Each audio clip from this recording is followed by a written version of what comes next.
ಎಲ್ಲರಿಗೂ ನಮಸ್ಕಾರ. ಮುದ್ದು ಸೊಸೆ ಇಂದಿನ ಸಂಚಿಕೆಗೆ ಸ್ವಾಗತ.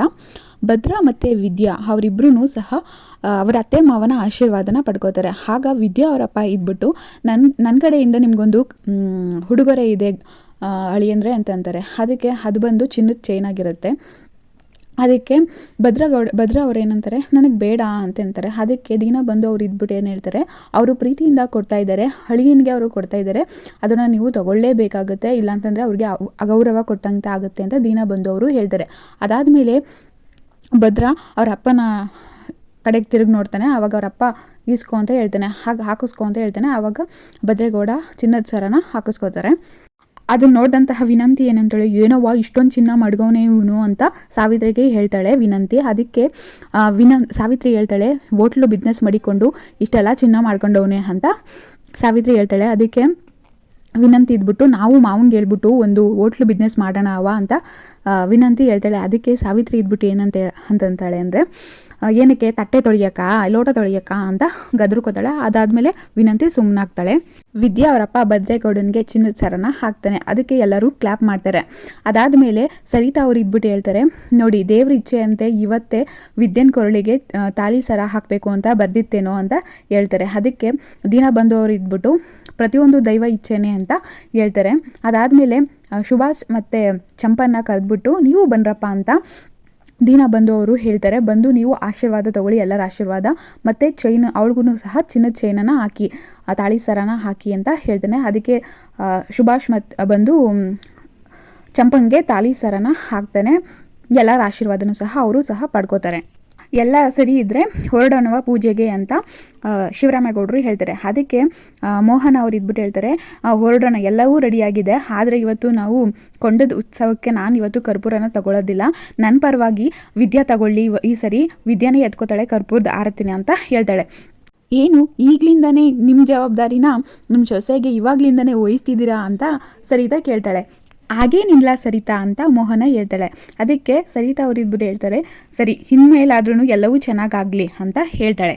ಈ ಕಡೆ ವಿದ್ಯಾ ತಾಳಿ ಚೈನನ್ನು ಇಟ್ಕೊಂಡು ಭದ್ರನ್ಗೆ ರೇಗಿಸ್ತಾ ಇರ್ತಾಳೆ. ಅದಕ್ಕೆ ಭದ್ರ ಮುಖನ ಸಿಂಟಿಸ್ಕೊತಾ ಇರ್ತಾರೆ. ಈ ಕಡೆ ಚಿತ್ರ ಅವರಿಬ್ಬರನ್ನ ನೋಡಿಕೊಂಡು, ನೋಡವ ಆ ಕಡೆ ಹೆಂಗೆ ಮಾಡ್ತವ್ರೆ ಇವರು ಅಂತ ಈಶ್ವರಿಗೆ ಕೇಳ್ತಾಳೆ. ಅದಕ್ಕೆ ನೀನು ನೋಡ್ದೆ ತಾನೇ, ಸುಮ್ಮನೆ ನಿಂತ್ಕೋ ಅಂತ ಈಶ್ವರಿ ಹೇಳ್ತಾಳೆ. ಅದಾದಮೇಲೆ ಈ ಕಡೆ ವಿನಂತಿ ಸಾವಿತ್ರಿಗೆ ಹೇಳ್ತಾಳೆ, ನೋಡವ ಏನವ ಈಗಲೇ ಸೊಸೆಗೆ ಮೋಹನ ಅತ್ತೆ ಪಟ್ಟೆ ಕಟ್ತಾವಳೆ ಅಂತ ಸಾವಿತ್ರಿಗೆ ಕೇಳ್ತಾಳೆ. ಕಟ್ಲಿ ಬಾರೆ, ಈಶ್ವರಿ ಹೆಂಗಾದ್ರೂ ಮಾಡಿ ಇವಳಿಗೆ ಚಟ್ಟ ಕಟ್ತಾಳೆ ಅಂತ ಸಾವಿತ್ರಿ ಹೇಳ್ತಾಳೆ. ಈ ಕಡೆ ಈಶ್ವರಿನೂ ಸುಭಾಷ್ ಹೊರ್ಗಡೆ ಬಂದ್ಬಿಟ್ಟು ನಿಂತಿರ್ತಾರೆ. ಆಗ ಸುಭಾಷ್ ಬಂದ್ಬಿಟ್ಟು, ಅಮ್ಮ ಈ ಕೌಬಾಯ್ ಕುಳ್ಳಿ ತುಂಬಾ ಮೆರಿತವಳಮ್ಮ ಅಂತ ಹೇಳ್ತಾನೆ. ಅದಕ್ಕೆ ಈಶ್ವರಿ, ನಾನು ಉರಿಸ್ತೀನಿ ಕಣ್ಲಾ, ಅವಳನ್ನ ಉರಿಸ್ತೀನಿ ಅಂತ ಹೇಳ್ತಾಳೆ. ಅದಕ್ಕೆ ಏನವ ಮಾಡಿಯೇ, ಏನಾದರೂ ಸಿಗಾಕಬಿಟ್ರೆ ಏನವ ಮಾಡೋದು ಅಂತ ಸುಭಾಷ್ ಕೇಳ್ತಾನೆ. ಅದಕ್ಕೆ ಈಶ್ವರಿ ಇದ್ಬಿಟ್ಟು, ಈಶ್ವರಿ ಮಾಡೋದು ಗೊತ್ತು, ಸಿಗಾಕೊಳ್ಳೋದು ಗೊತ್ತಿಲ್ಲ, ಸಿಗಾಕೊಂಡ್ರೂ ಸಹಿತ ನಾನು ಏನು ಮಾಡಬೇಕು, ತಪ್ಪಿಸ್ಕೊಳ್ಳೋದು ಹೆಂಗೆ ಅಂತ ನನಗೆ ಗೊತ್ತು ಕಣ್ಲಾ ಅಂತ ಈಶ್ವರಿ ಹೇಳ್ತಾಳೆ. ಅವರಪ್ಪ ಮಂತ್ರಿ ಆಗೋನೆ ಅಂತ ಉತ್ಸವ ಮಾಡೋಕೊಂಟವ್ರಲ್ವೇ, ನಾನು ಈ 3 ಅಡಿನೇ ಬಲಿ ಕೊಟ್ಟು ಉತ್ಸವನ ನಾನು ಮಾಡ್ತೀನಿ ಅಂತ ಈಶ್ವರಿ ಹೇಳ್ತಾಳೆ. ಸೂತ್ಕುದ್ ಮನೆ ಮಾಡ್ತೀನಿ ಕಣ್ಲಾ ಅಂತ ಹೇಳ್ತಾಳೆ. ಅದಕ್ಕೆ ಸುಭಾಷ ಇದ್ಬಿಟ್ಟು ಹೇಳ್ತಾನೆ, ಏನವ ಮಾಡಿಯೇ ಅಂತ ಕೇಳ್ತಾನೆ. ಅದಕ್ಕೆ ದೇವರೇ ನನಗೊಂದು ಸುವರ್ಣ ಅವಕಾಶ ಕೊಟ್ಟವನೇ ಕಣ್ಲಾ, ಅದನ್ನು ಬಳಸ್ಕೊತೀನಿ ಕಣ್ಲಾ ಅಂತ ಹೇಳ್ತಾಳೆ. ಈಶ್ವರಿ ರೌಡಿಗೆ ಫೋನ್ ಮಾಡ್ತಾಳೆ. ಫೋನ್ ಮಾಡಿದ ತಕ್ಷಣ ಆ ರೌಡಿ ಫೋನನ್ನು ರಿಸೀವ್ ಮಾಡಿ, ಏನಮ್ಮವ್ರೆ ಈ ಸರಿ ಯಾವ ಬಾಂಬನ್ನು ಬ್ಲಾಸ್ಟ್ ಮಾಡಬೇಕು ಅಂತ ಕೇಳ್ತಾನೆ. ಅದಕ್ಕೆ ಈಶ್ವರಿ ಇದ್ಬಿಟ್ಟು ಹೇಳ್ತಾಳೆ, ಈ ಸರಿ ಬಾಂಬ್ ಬ್ಲಾಸ್ಟ್ ಮಾಡೋದಲ್ಲ, ಬುರ್ಡೆನೇ ಬ್ಲಾಸ್ಟ್ ಮಾಡಬೇಕು ಅಂತ ಹೇಳ್ತಾಳೆ. ಅದಕ್ಕೆ ಯಾವ ಮಟ್ಟಿಗೆ ಬ್ಲಾಸ್ಟ್ ಮಾಡಬೇಕು ಅಂತ ರೌಡಿ ಕೇಳ್ತಾನೆ. ಅದಕ್ಕೆ ಪ್ರಾಣನೇ ಹೋಗೋ ಮಟ್ಟಿಗೆ ಬ್ಲಾಸ್ಟ್ ಮಾಡಬೇಕು ಅಂತ ಹೇಳ್ತಾಳೆ. ಅವನ ಜೊತೆ ಫೋನಲ್ಲಿ ಮಾತಾಡ್ತಾಳೆ. ನಿಮ್ಮ ಕೆಲಸ ಆಯಿತು ಅಂತ ಅಂದ್ಕೊಳ್ಳಿ, ತುಂಬಾ ಈಸಿಯಾದ ಕೆಲಸ ಇದು, ನಾನು ಮಾಡ್ತೀನಿ, ನೀವೇನು ತಲೆ ಕೆಡಿಸ್ಕೋಬೇಡಿ ಅಂತ ರೌಡಿ ಹೇಳ್ತಾನೆ. ಫೋನನ್ನು ಕಟ್ ಮಾಡ್ತಾರೆ.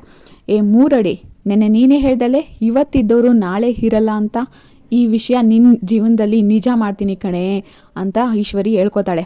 ಚಿತೆಗೆ ಬೆಂಕಿ ಇಡೋದನ್ನು ನೋಡಿದ್ದೆ, ಈಗ ತನ್ನನ್ನು ತಾನೇ ಸುಟ್ಕೊಳ್ಳೋದನ್ನು ಹೀಗೆ ನೋಡ್ತೀನಿ, ಖುಷಿ ಪಡ್ತೀನಿ ಅಂತ ಈಶ್ವರಿ ಹೇಳ್ಕೊತಾಳೆ. ಈ ಕಡೆ ದಿನ ಬಂದು ಅವ್ರ ಮೊಮ್ಮಗಳು ಚೆನ್ನಾಗಿ ರೆಡಿ ಆಗಿ ತಾತನ ಮುಂದೆ ಬಂದ್ಬಿಟ್ಟು, ತಾತ ಹೆಂಗೆ ಕಾಣಿಸ್ತಾ ಇದ್ದೀನಿ ಅಂತ ಕೇಳ್ತಾಳೆ. ಅದಕ್ಕೆ ದಿನ ಬಂದು ಅವ್ರು ಇದ್ಬಿಟ್ಟು ಹೇಳ್ತಾರೆ, ತುಂಬಾ ಚೆನ್ನಾಗಿ ಕಾಣಿಸ್ತಿದೆ, ತುಂಬಾ ಮುದ್ದಾಗಿ ಕಾಣಿಸ್ತಿದ್ಯಾ ಅಂತ ಹೇಳ್ತಾಳೆ. ಅದಕ್ಕೆ ದೊಡ್ಡಮ್ಮ ಅವ್ರು ಇದ್ಬಿಟ್ಟು ಹೇಳ್ತಾರೆ, ಅವ್ರು ದೊಡ್ಡಮ್ಮ ತುಂಬಾ ಚೆನ್ನಾಗಿ ಕಾಣಿಸ್ತಿದ್ಯಾ, ನನ್ನ ದೃಷ್ಟಿನೇ ತಾಗುತ್ತೆ ನಿನಗೆ ಅಂತ ಹೇಳ್ತಾರೆ. ಅದಕ್ಕೆ ಮತ್ತೆ ವಿವೇಕ್ ಅವ್ರು ಇದ್ಬಿಟ್ಟು ಹೇಳ್ತಾರೆ, ತುಂಬಾ ಟ್ರೆಡಿಷ್ನಲ್ ಲುಕ್ಕು, ತುಂಬಾ ಚೆನ್ನಾಗಿ ಕಾಣ್ತಾ ಇದೆಯಾ ಅಂತ ಹೇಳ್ತಾರೆ. ಅದಕ್ಕೆ ಅವಳು ಇದ್ಬಿಟ್ಟು ಹೇಳ್ತಾಳೆ, ಇದಕ್ಕೆಲ್ಲ ಕಾರಣ ವಿದ್ಯಕ್ಕ, ಅವರೇ ನನ್ನನ್ನು ಈ ರೀತಿ ರೆಡಿ ಮಾಡಿದ್ದು ಅಂತ ಹೇಳ್ತಾಳೆ.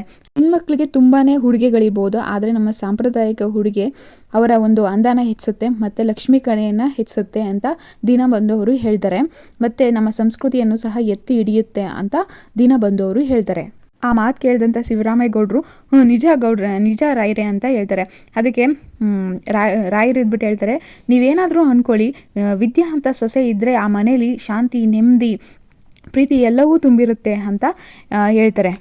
ಯಾರ ವಿಷಯದಲ್ಲೂ ಸಹ, ಯಾವುದೇ ವಿಷಯದಲ್ಲೂ ಸಹ ಅವಳ ಕಡೆ ಬೆರಳು ಮಾಡಿ ತೋರಿಸೋ ಹಾಗೇ ಇಲ್ಲ, ಅವಳು ತುಂಬಾ ಒಳ್ಳೆ ಸೊಸೆ ಅಂತ ಹೇಳ್ತಾರೆ ರಾಯರು.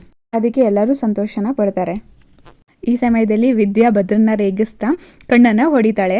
ಅದಕ್ಕೆ ಭದ್ರ ನಾಚಿಕೊಂಡು ಆ ಕಡೆ ತಿರುಕೋತಾನೆ. ಅದಾದ್ಮೇಲೆ ಎಲ್ಲರೂ ಪೂಜೆಗೆ ರೆಡಿ ಮಾಡ್ಕೋತಾ ಇರ್ತಾರೆ. ಮೋಹನ ಅವರು ದೇವ್ರ ಪೂಜೆನ ಮಾಡಿ ಈಚೆ ಕಡೆ ಬಂದು ನೋಡ್ತಾರೆ. ಅಲ್ಲಿ ಕಳಶ ಎಲ್ಲನೂ ಸಹ ಇಕ್ಕಿರ್ತಾರೆ. ಆಗ ಕರ್ಪೂರನೇ ಇಕ್ಕಿರಲ್ಲ. ಅದಕ್ಕೆ ಮೋಹನ ಇದ್ಬಿಟ್ಟು ಈಶ್ವರಿಗೆ ಕೇಳ್ತಾಳೆ, ಈಶ್ವರಿ ನಿನಗೆ ಕರ್ಪೂರ ತಗೋಬಾ ಅಂತ ಹೇಳಿದ್ನಲ್ವಾ, ಇದ್ಯಾಕೆ ತಂದೆ ಇಲ್ಲ ಅಂತ ಕೇಳ್ತಾಳೆ. ಅದಕ್ಕೆ ಚಿತ್ರ ತಗೋಬತ್ತಾ ಇದ್ದಾಳೆ ಅಂತ ಈಶ್ವರಿ ಹೇಳ್ತಾಳೆ. ಆಗ ಚಿತ್ರ ತಂದು ಕರ್ಪೂರದ ಒಂದು ಗಟ್ಟಿನ ತಂದು ಹಿಕ್ತಾಳೆ. ಆಗ ಶಿವರಾಮೇಗೌಡರು ಇದ್ಬಿಟ್ಟು ಹೇಳ್ತಾರೆ, ಇದು ಹೆಣ್ಮಕ್ಳು ಮಾಡುವಂತಹ ಪೂಜೆ, ಇಲ್ಲಿ ಯಾರು ಗಂಡಸರು ಇರಬಾರ್ದು ಅಂದ್ಬಿಟ್ಟು ಮನೇಲಿರುವಂತಹ ಗಂಡಸರನ್ನೆಲ್ಲ ಹೊರಗಡೆ ಕರ್ಕೊಂಡು ಹೋಗ್ತಾರೆ. ಅದಾದಮೇಲೆ ಹೆಂಗಸರೆಲ್ಲ ಸೇರಿಕೊಂಡು ಪೂಜೆನ ಮಾಡ್ತಾ ಇರ್ತಾರೆ. ಆಗ ಕರ್ಪೂರನ ಹಚ್ಬೇಕಾಗಿರುತ್ತೆ. ಅದರೊಳಗಡೆ ಬಾಂಬ್ ಇದೆ ಅಂದ್ಕೊಂಡು ಈಶ್ವರಿ ಮನಸ್ಸೊಳಗೆ ಖುಷಿ ಪಡ್ತಾ ಇರ್ತಾಳೆ. ಈಗ ಹಚ್ಚೆ, ನಿನ್ನ ಚಟನ ಇವಾಗ ಕಟ್ತೀಯಾ, ಇವಾಗ ಬ್ಲಾಸ್ಟ್ ಮಾಡ್ಕೊಂಡು ಸಾಯ್ತೀಯಾ ಅಂತ ಮನಸ್ಸಲ್ಲಿ ಬೈಕೊಂಡು ಹೇಳ್ತಾ ಇರ್ತಾಳೆ. ಆವಾಗ ವಿದ್ಯಾ ಅವಳು ದೀಪನ ಹಚ್ತಾ ಇರ್ತಾಳೆ. ಹಚ್ಕೊಂಡು ಹೊರಗಡೆ ತಗೊಂಡು ಹೋಗ್ತಾ ಇರ್ತಾರೆ. ಎಲ್ಲರೂ ಸಹ ಕಳಶನ ಎತ್ಕೊಂಡಿರ್ತಾರೆ. ಆಗ ಮನೆಯಿಂದ ಈಚೆ ಕಡೆ ಹೋಗ್ಬೇಕಾದ್ರೆ ದೀಪ ಆರೋಗ್ಬಿಡುತ್ತೆ. ಆಗ ವಿದ್ಯಾ ತುಂಬ ಭಯ ಪಟ್ಕೊಂಡು ದೀಪ ಆರೋಯ್ತು ಅತ್ತೆ ಅಂತ ಕೇಳ್ತಾಳೆ. ಅದಕ್ಕೆ ಈ ಸರಿತಾ ಅವ್ರು ಇದ್ಬಿಟ್ಟು ಹೇಳ್ತಾರೆ, ಅಯ್ಯೋ ತುಂಬ ಗಾಳಿ ಇದೆ, ಅದಕ್ಕೆ ಆರೋಗಿರೋದು, ಇವಾಗ ಬೇಡ, ದೇವಸ್ಥಾನದ ಹತ್ರ ಹೋದ್ಮೇಲೆ ನಾವು ದೀಪನ ಹಚ್ಕೊಂಡ್ರಾಯ್ತು ಅಲ್ವಾ ಮೋಹನ ಅವರೇ ಅಂತ ಕೇಳ್ತಾರೆ. ಅದಕ್ಕೆ ಮೋಹನ ಅವರು ಸಹ ಒಪ್ಕೋತಾರೆ. ಆವಾಗ ಮನಸ್ಸಲ್ಲಿ ಈಶ್ವರಿ ಬೈಕೋತಾಳೆ, ಅಯ್ಯೋ ಎಲ್ಲ ಹಾಳಾಗೋಯ್ತು ಅಂತ ಅಂದ್ಕೊಂಡು ಬೈಕೋತಾ ಇರ್ತಾಳೆ ಈಶ್ವರಿ. ಕಡೆ ಉತ್ಸವಕ್ಕೆ ಮತ್ತು ಕೊಂಡ ಹಾಯೋದಕ್ಕೆ ಎಲ್ಲರೂ ಊರು ಜನರೆಲ್ಲ ರೆಡಿ ಮಾಡ್ಕೋತಾ ಇರ್ತಾರೆ. ಕೊಂಡ ಹಾಯೋದಕ್ಕೆ ಕಟ್ಟಿಗೆಗಳನ್ನೆಲ್ಲ ಜೋಡಿಸ್ತಾ ಇರ್ತಾರೆ. ಆಗ ಅಲ್ಲಿ ಬಾಂಬ್ ಬ್ಲಾಸ್ಟ್ ಮಾಡೋದಕ್ಕಂತ ಆ ರೌಡಿ ಬಂದಿರ್ತಾನೆ, ಮುಖ ಮುಚ್ಕೊಂಡು ಅಲ್ಲಿ ಬಾಂಬನ್ನೇ ಇಡೋದಕ್ಕೆ ಬಂದಿರ್ತಾನೆ. ಆವಾಗ ಪೊಲೀಸರು ಸಹ ಬರ್ತಾರೆ. ಆವಾಗ ಪೊಲೀಸರು ಬಂದು ಅವನ ಕಂಡು ಬಿಡ್ತಾರೆ. ಅದಕ್ಕೆ ಅವನು ಎದುರುಕೊಂಡು ಓಡೋಗ್ಬಿಡ್ತಾನೆ. ಅಲ್ಲಿ ಬಾಂಬನ್ನು ಅವನು ಇಡೋಕ್ಕಾಗೋದಿಲ್ಲ. ಅದಾದಮೇಲೆ ಪೊಲೀಸರು ಸಹ ಶಿವರಾಮೇಗೌಡರ ಹತ್ರ ಬಂದ್ಬಿಟ್ಟು ಕೇಳ್ತಾರೆ, ನೀವು ಈ ರೀತಿ ಬಾಂಬ್ ಬ್ಲಾಸ್ಟ್ ಮಾಡುವಂತಹ ಒಬ್ಬ ವ್ಯಕ್ತಿ ನಮಗೆ ಸಿಕ್ಕಿದ್ದಾನೆ, ಇಲ್ಲಿ ಅನುಮಾನಾಸ್ಪದವಾಗಿ ಓಡಾಡ್ತಾ ಇದ್ದಾನೆ, ನೀವು ಸ್ವಲ್ಪ ಹುಷಾರಾಗಿರಿ ಅಂತ ಹೇಳ್ತಾರೆ. ಅದಕ್ಕೆ ನೀವು ಈ ಉತ್ಸವಕ್ಕೇ ಬರಬೇಡಿ, ನೀವು ಸ್ವಲ್ಪ ಸೇಫ್ ಆಗಿರಿ ಅಂತ ಈ ಪೊಲೀಸರು ಶಿವರಾಮೇಗೌಡರಿಗೆ ಹೇಳ್ತಾರೆ. ಅದಕ್ಕೆ ಭದ್ರ ಇದ್ಬಿಟ್ಟು, ಅದು ಹೆಂಗಾಗುತ್ತೆ, ಇದು ನಾವು ಅಂದ್ಕೊಂಡಿರುವಂತಹ ಉತ್ಸವ, ಇದು ನಾವು ಮಾಡ್ತಾ ಇರುವಂತಹ ಉತ್ಸವ, ಇದೇನು ಖಾಸಗಿ ಅಲ್ಲ, ಖಾಸಗಿ ಪ್ರೋಗ್ರಾಮ್ ಏನು ಅಲ್ವಲ್ಲ, ಇಲ್ಲಿ ಯಾರೂ ಬರೋದಿಲ್ಲ, ಎಲ್ಲರೂ ಓಡಾಡುವಾಗೆ ಅವನು ಸಹ ಓಡಾಡಿರ್ತಾನೆ ಅಷ್ಟೇ, ಏನೂ ಆಗೋದಿಲ್ಲ ಅಂತ ಶಿವರಾಮೇಗೌಡರು ಹೇಳ್ತಾರೆ. ಅದಕ್ಕೆ ಸರಿ ಆಯಿತು, ನಿಮ್ಮ ಇಷ್ಟದಂತೆ ಆದರೂ ಗೌಡ್ರೆ ನೀವು ಸ್ವಲ್ಪ ಹುಷಾರಾಗಿರಿ ಅಂತ ಪೊಲೀಸರು ಶಿವರಾಮೇಗೌಡರಿಗೆ ಹೇಳ್ತಾರೆ. ಅದಕ್ಕೆ ಶಿವರಾಮೇಗೌಡರಿಗೆ ಹೇಳ್ಬಿಟ್ಟು, ನೀವು ಸ್ವಲ್ಪ ಹೆಚ್ಚುವರಿ ಸೆಕ್ಯೂರಿಟಿನ ನಮಗೆ ಕೊಡಿ ಅಂತ ಶಿವರಾಮೇಗೌಡರು ಕೇಳ್ಕೊತಾರೆ. ಅದಕ್ಕೆ ಸರಿ ಆಯಿತು ಅಂದ್ಬಿಟ್ಟು ಪೊಲೀಸರು ಹೋಗ್ತಾರೆ. ಈ ಕಡೆ ಪೂಜೆ ಎಲ್ಲ ನಡೀತಾ ಇರುತ್ತೆ. ಮತ್ತು ಟಮಟೆ ಸೌಂಡ್ಗೆ ಎಲ್ಲರೂ ಡ್ಯಾನ್ಸ್ ಮಾಡ್ತಾ ಇರ್ತಾರೆ. ಭದ್ರನೂ ಸಹ ಹೋಗಿ ಡ್ಯಾನ್ಸ್ ಮಾಡ್ತಾನೆ. ಈ ಕಡೆ ಸುಭಾಸ್ ಮತ್ತು ಈಶ್ವರಿ ಬಂದುಬಿಟ್ಟು ಈಶ್ವರಿ ಆ ರೌಡಿಗೆ ಕಾಲ್ ಮಾಡ್ತಾಳೆ. ಹೇಳಿ, ಏನು ನೀನು ಎಲ್ಲನೂ ರೆಡಿ ಆಯಿತಾ, ಎಲ್ಲೋಗಿದೆಯಾ ನೀನು, ಕಾಣ್ತಾನೆ ಇಲ್ವಲ್ಲ ಇಲ್ಲಿ ಅಂತ ಬೈತಾಳೆ.